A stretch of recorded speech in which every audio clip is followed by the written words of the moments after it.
Buenas noches. Hoy es nuestro tercer día en el que celebramos la tercera edición de la Semana del Cine Italiano Hacer Cine. Esta es una iniciativa del Ministerio de Asuntos Exteriores y Cooperación Internacional de Italia en colaboración con el Ministerio de los Bienes y las Actividades Culturales y el Turismo para promover la producción cinematográfica italiana. Agradecemos al Instituto Italiano de Cultura de Bogotá, organizador de este evento, y a su director Uberto Malizia, a la producción artística de Colectivo Errante y todo el equipo de Teatro Occidente.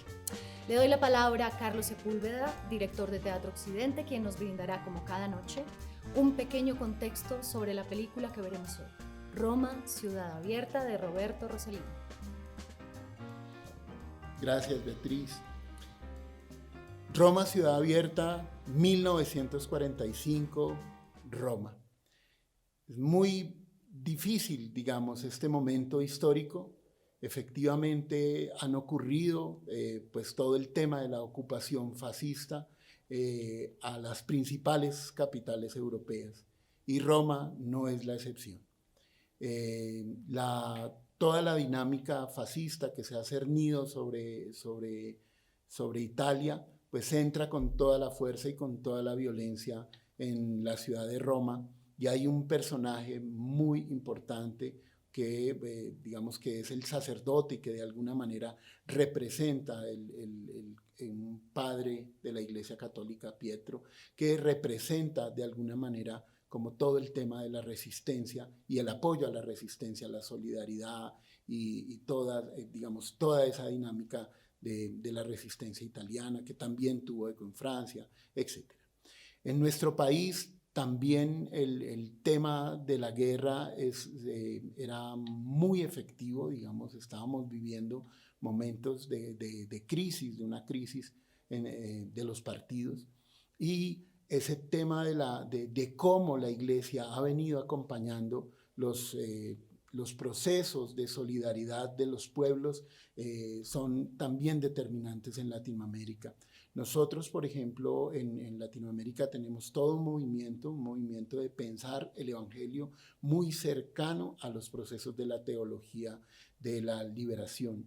En Latinoamérica, en Colombia, en diferentes partes, en diferentes países de Latinoamérica, la teología de la liberación intentó hacer tener esa misma dinámica de apoyo a los procesos de liberación, a los procesos revolucionarios europeos. También en América Latina ocurrió de esa misma manera. Hay un caso excepcional, el caso de Óscar Arnulfo Romero, un sacerdote que fue asesinado por la dictadura, que es casi un paralelo muy efectivo de lo que pasa en Roma, Ciudad Abierta. De nuevo, nuestros actores, Jorge Eduardo Acuña y Edwin Acero, presentarán para ustedes un homenaje al maestro y a esta bella película que nos muestra toda la dureza de la guerra. El neorrealismo ha salido a la calle a buscar historias y se enfrenta realmente a uno de los periodos más crudos de la historia de la humanidad, que es justamente la Segunda Guerra Mundial y todo el dolor que ocasiona el avance del fascismo en Europa.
entonces ahora la bienvenida a nuestro invitado de hoy, Simón Porro.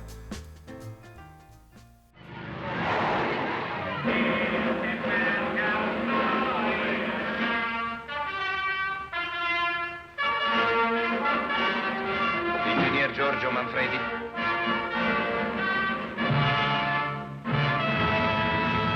Allo? Pronto? C'è Giorgio? Marcello! Devi andare a Don Pietro, sbrigati! Attenti, Don Pietro! Bisogna stringere un blocco compatto contro il comune nemico. Non dubitate, non mi sfuggirà. Non è per sfiducia nei vostri sistemi, ma preferisco fare da me. Ho preparato la tua tesi. Giovanni Episcopo. Se non finisce presto sta guerra io divento scemo. Domani andremo da Don Pietro. Mi avevo offerto di nascondermi per qualche tempo in un convento. Ci andremo insieme. Francesco! Chi è? Francesco, i tedeschi, i fascisti! E staremo sempre insieme.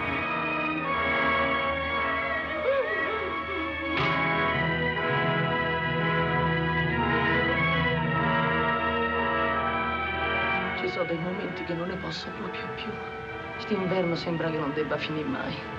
Finirà, Dio, finirà.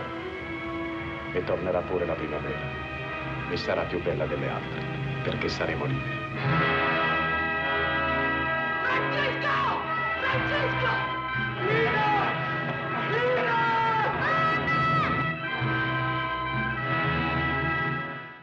Como pudieron ver, esos son los títulos de la película Roma Città Aperta, Roma Ciudad Abierta, película de Roberto Rossellini del 1945. Hoy le hablaré de esta película. Mi nombre es Simone Porcu, soy profesor de italiano, historia y geografía, estudié dirección de cine en Barcelona y hice mi tesis sobre el cine de propaganda en periodo fascista. De la película vamos a analizar el contexto histórico de Roma entre el 1943 y el 1945, la trama de la película, el contexto en el cual se rodó la película, la ideación, la dirección, el guión, los actores, los personajes, y también la relación con la crítica. Es una película obviamente representativa y muchos hablaron de esta película. Antes de todo hay que focalizar dos puntos. La pregunta más importante es ¿por qué Roma Ciudad Abierta es conocida como una de las películas más famosas e importantes de la historia del cine? Me focalizaría en dos puntos. Uno, se rueda en un momento histórico clave en la historia contemporánea, un momento en el cual se definen los equilibrios de poderes que todavía existen en el mundo. Estamos en la posguerra italiana. Se define en este momento y con esta película aún más una épica en la cual Italia trata de reconstruir una imagen diferente después de 20 años de fascismo. Esta es la primera de 3 películas de una trilogía, la trilogía antifascista que dirigió Rossellini. Después de esta habrá Paisà, del 1946, Alemania Año Cero, del 1948. Después del éxito, la película definió por mucho tiempo la imagen colectiva de la ocupación alemana en Roma y de la resistencia romana. Otro punto clave que hay que analizar es el hecho de que esta película es representativa del neorealismo italiano, quizás una de las más representativas. Una corriente cinematográfica que lanza otra vez un nuevo lenguaje expresivo. Y vamos a ver cuánto hay del neorealismo, del lenguaje neorealista en esta película, y cuánto también de experiencia del cine clásico. Antes de todo, vamos a analizar el contexto histórico. La película se relaciona a los acontecimientos históricos alrededor del 1943, durante la parte final de la Segunda Guerra Mundial. se inspira a personas que realmente vivieron. Se adaptan esas historias justo para la ficción. Lo que pasa es que los aliados angloamericanos están tratando de reconquistar Italia, entonces de sur a norte. Y hay un breve periodo de 9 meses en el cual Roma es ocupada por parte de las tropas nazis. Entonces el destino de la ciudad era incierto. Por un lado, hay un régimen de ocupación por parte de los SS nazi.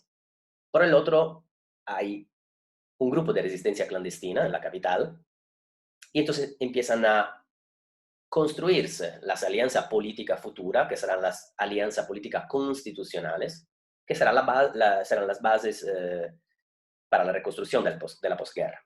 Hay católicos y comunistas que se alían juntos contra el enemigo nazifascista para dar una posibilidad de renacimiento moral de la Italia, que antes era un país aliado con los nazistas. Se construye al mismo tiempo la resistencia contra el invasor nazi, tratando de evidenciar los valores moralmente negativos por ellos representados, que tienen que ser superados en virtud del renacimiento, la reconstrucción de un país que tiene que tener horizontes morales diferentes. Vamos a mirar la trama de la película.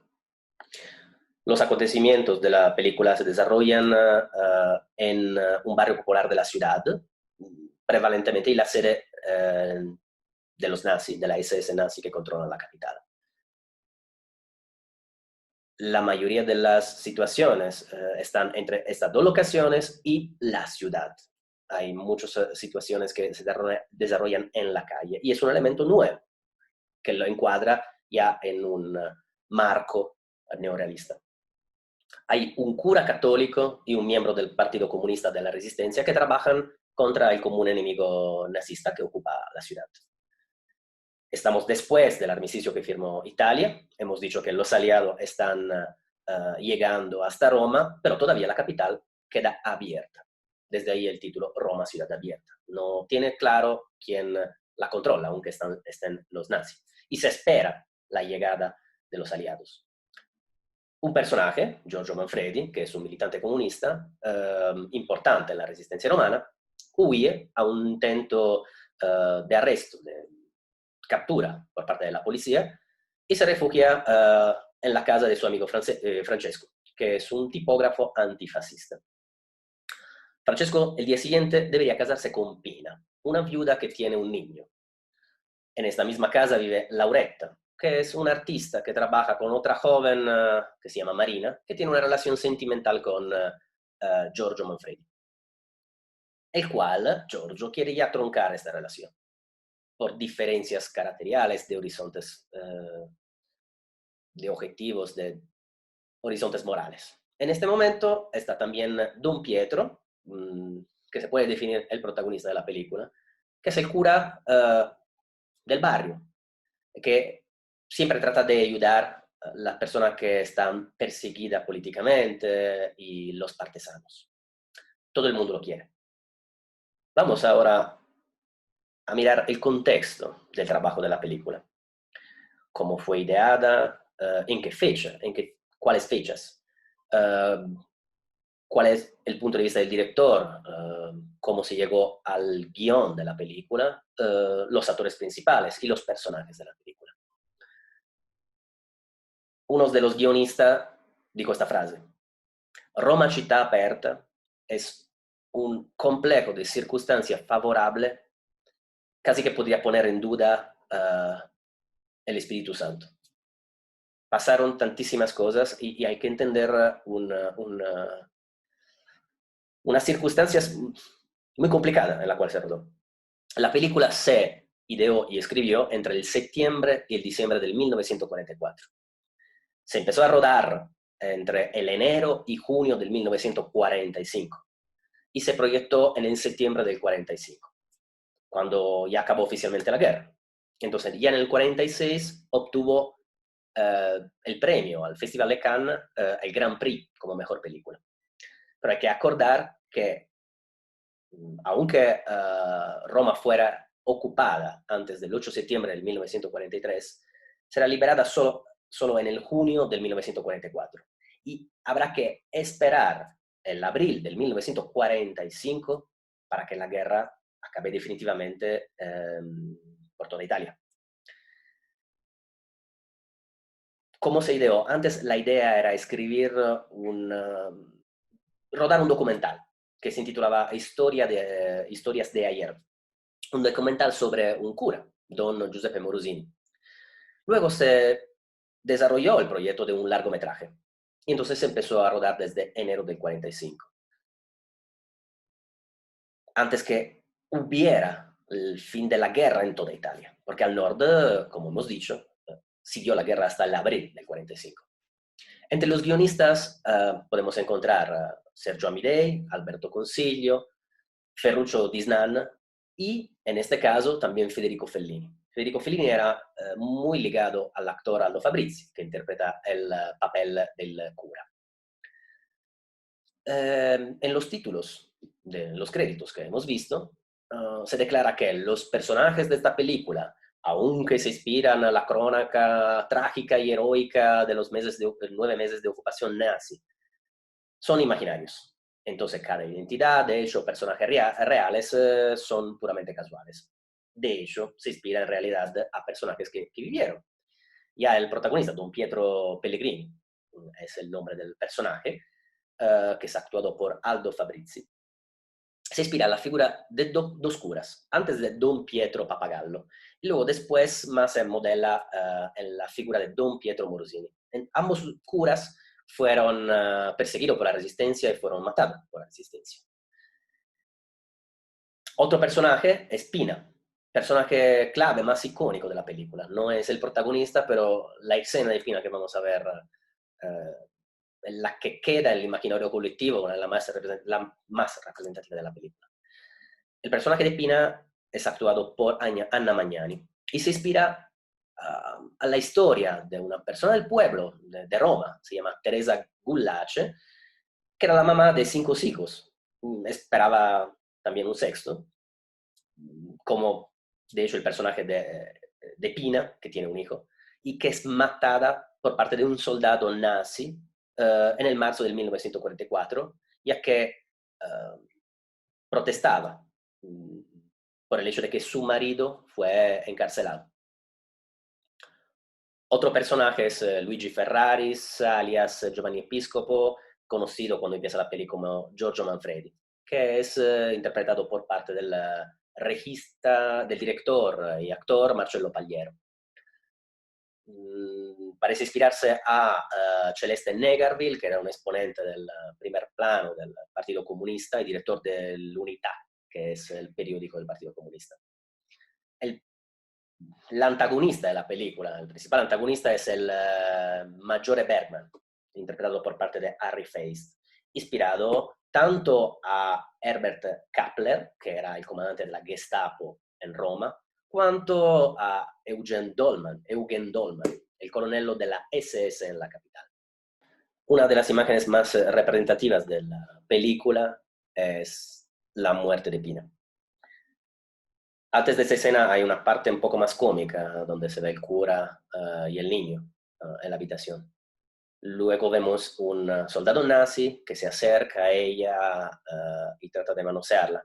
Ella con orgullo trata de alejarlo. De repente sale lo que tenía que ser este día el marido, y entonces ella grita desesperadamente su nombre, y Francesco mismo grita su nombre. Ella logra salir del cerco de todos los militares y corre. Grita sin parar su nombre, tratan de pararla, el mismo cura trata de pararla, y ella corre hacia el camión. Esa es una de las escenas más impactantes.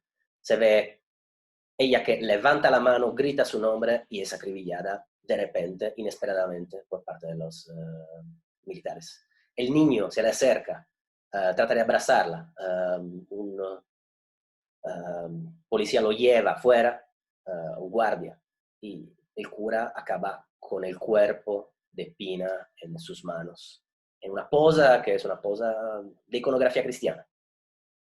Para profundizar en el análisis de la película, tenemos que acercarnos a las palabras de los más grandes críticos. Antes de todo, hay un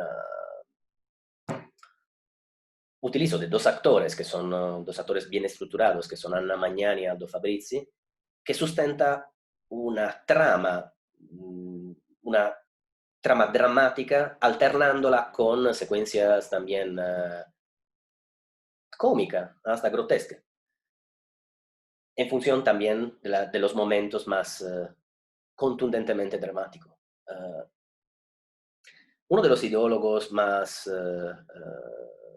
importantes de la Nouvelle Vogue, uno de los críticos del cine más importantes de la historia, André Bazin, habló del hecho que Rossellini trataba de respetar el real, de ahí la interpretación de qué es el realismo de Rossellini, pero sin acumular apariencia. Tratar de despojar la película y llegar a la esencia, buscar una totalidad en la simplicidad. Para él era más un dibujador que un pintor, un narrador más que un novelista. De aquí muchas veces una mirada como si tuviéramos que mirar el valor de la película según el género. En realidad, para entenderla, podemos pensar que se acerque más a lo que era la comedia del arte. La comedia del arte es un género que se basa en la improvisación. Se empieza por unos tipos, una situación fija, que pero permite, justo con esto, de buscar unos puntos fermos, fijos, un punto fijos. Normalmente, estructuralmente, como dijo Apra, Adriano Apra, el más grande histórico de Rossellini, tiene la estructura de una fábula, pero habla de una realidad trágica con la puntualidad de la crónica sobre unos hechos, unos acontecimientos que pasaron. Los personajes son fijos en esto, porque el cura es el siempre más bueno, el nazista, el comandante nazi es absolutamente cattivo. Normalmente los personajes modernos son bastante contradictorios e imprevisibles. Pero en realidad se cuestiona, entonces la gente cuestiona sobre este neorrealismo. Y se piensa que proprio esta manera de contar sea la menos neorrealística en realidad. Lo que pasa es que Rossellini normalmente tiende a hacer películas que son diferentes la una de la otra. Y entonces su característica, su punto de referencia es buscar una totalidad diferente y tratar de cambiar punto de vista. Surrealismo es el hecho de llegar, de rodar fuera de los estudios. Entonces abrir, de ahí el título Roma Ciudad Abierta, abrir las paredes, estar fuera, más allá de las paredes. No es simplemente una cuestión técnica. La gente objeto de la película ya no son los burgueses, de lo cual se habla antes. Se habla que son objetos de películas antes, durante el periodo fascista, prevalentemente. Sino son gente del pueblo. Entonces, desde ahí esas son las coordenadas culturales que está poniendo, que no entienden los personajes los nazis, no entienden. Por ejemplo, el Maggiore Bergman cree que puede leer esta situación histórica, que puede leer lo que está pasando estando encerrado en su estudio en la sede de los militares de la SS, y puede entender todo lo que está pasando a través de fotografías. Por esto, Apra subraya que eso es un saber que no es productivo, y al final de la película, cuando acaba la película, son los niños que heredan esta experiencia de cambio. Ya no estamos centrados en el poder de la dictadura, sino hay un descentramiento. Se ve los niños que pasan, que caminan con el fondo de la ciudad, donde sigue estando el punto de referencia, que es la cúpula de San Pedro, pero es un fondo. Ahora el camino histórico, el camino que es presentado por esta película es un camino abierto. Se elogia mucho por el neorealismo y normalmente se trata de comparar la presencia o la ausencia de los sets, el empleo de actores profesionales o no profesionales, los movimientos de cámara. En realidad hay elementos neorealistas, pero hay una estructura que es fuertemente clásica. Por un lado existen, ya se empieza a rodar en lugares abiertos, y eso es un elemento fuertemente realista. Se usan actores profesionales que deberían no ser un elemento neorealista, pero los actores son muy sobrios. Los movimientos de cámara normalmente en el neorealismo son más libres. En este caso hay una estructura que es fuertemente también clásica. El punto clave es, uno de los puntos claves puede ser el guión, que está realizado con un contributo colectivo de diferentes personas. En esta película se ve un cambio respecto al cinema de antes, porque se va más allá de las películas burguesas que se trataba de contar antes con una falsedad. Antes se hablaba de una serie de películas llamadas Teléfonos Blancos, Telefoni Bianchi, que eran películas que contaban una situaciones falsas en interiores con una fotografía muy rebuscada. En este caso, la estética no va hasta el embellecer. Se está tratando de contar un mundo más real. En realidad, lo que está buscando él tiene a la base una formación hasta estética, que es la del ilusionista del cinema burgués. Lo que tiene más es una sensibilidad más sofisticada. Él usa una serie de códigos que algunos le recriminan como no neorealistas, pero logra juntarlo a través de su mirada, su capacidad, su sensibilidad. De hecho, los códigos que está utilizando son típicos de lo que se llama decoupage clásico. Hay una relación entre los planos, unos raccords entre unos planos, que viene de un bagaje de antes, que él asimiló antes en su formación. No obstante esto, logra contar una historia que rompe a nivel de temática y de forma, en algunos casos, con lo que estaba contando antes. Lo que trata de hacer es identificar el público, su manera de realismo, su manera de enfrentar el realismo, es tratar de acercar la gente a una imprevisibilidad que antes no habían visto en el cine. Es como un efecto de realidad. Ya que ahora miramos barrios populares, ya miramos temas que antes no se podían contar. Y lo que trata de hacer es como un lenguaje, una historia contada fuera de los sets cinematográficos clásicos, y el lenguaje es uno de los más neorealísticos, porque habla de una manera que aparece auténtica. Los actores no tratan de ser fascinantes, tratan de ser auténticos. De ahí la sobriedad de la película, de las actuaciones, normalmente. Hay, para entender la película, 3 muertes más simbólicas y representativas, que son la muerte de Don Pietro, la muerte del ingeniero Manfredi y la muerte de Pina. Desde ahí, alguien habla de una interpretación, hacen un paralelo entre estas muertes y la iconografía cristiana, en particular el crítico Virgilio Fantuzzi. Subraya, por ejemplo, que la muerte de Don Pietro en el final es la muerte de un Cristo que perdona lo que lo están poniendo en la cruz. La muerte del ingeniero es la muerte de Cristo que sufre en la cruz.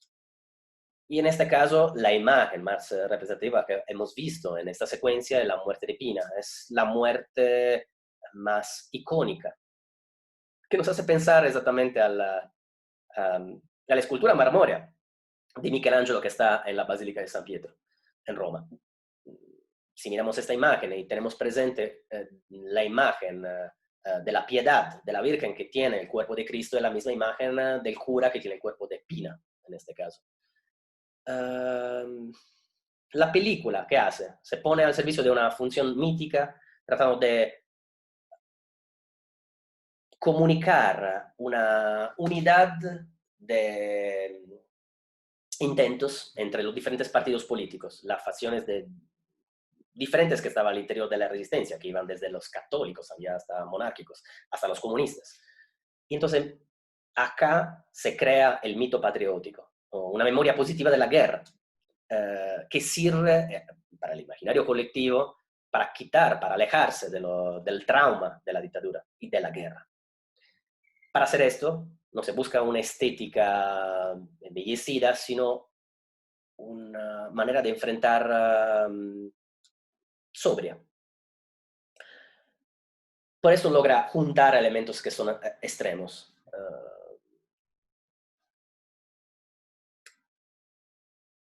Pocas personas, por ejemplo, en la imagen que hemos visto de la muerte de Pina,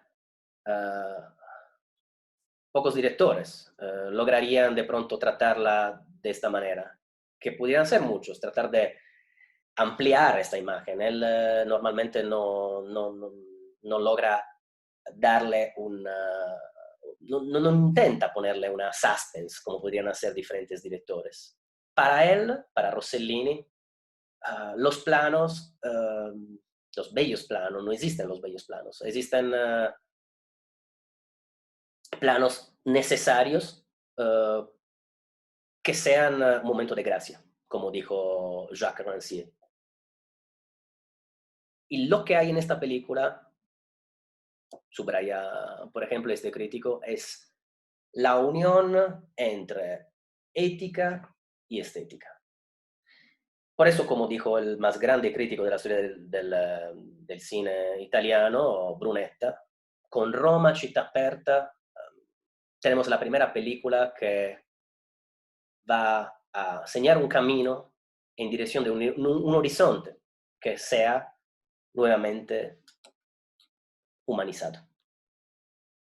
Los invito a ver Roma, Ciudad Abierta de Roberto Rossellini y me despido no sin antes recordarles nuestra cita de mañana con la bellísima película La Dolce Vita, comentada por el filósofo Bruno Masoldi.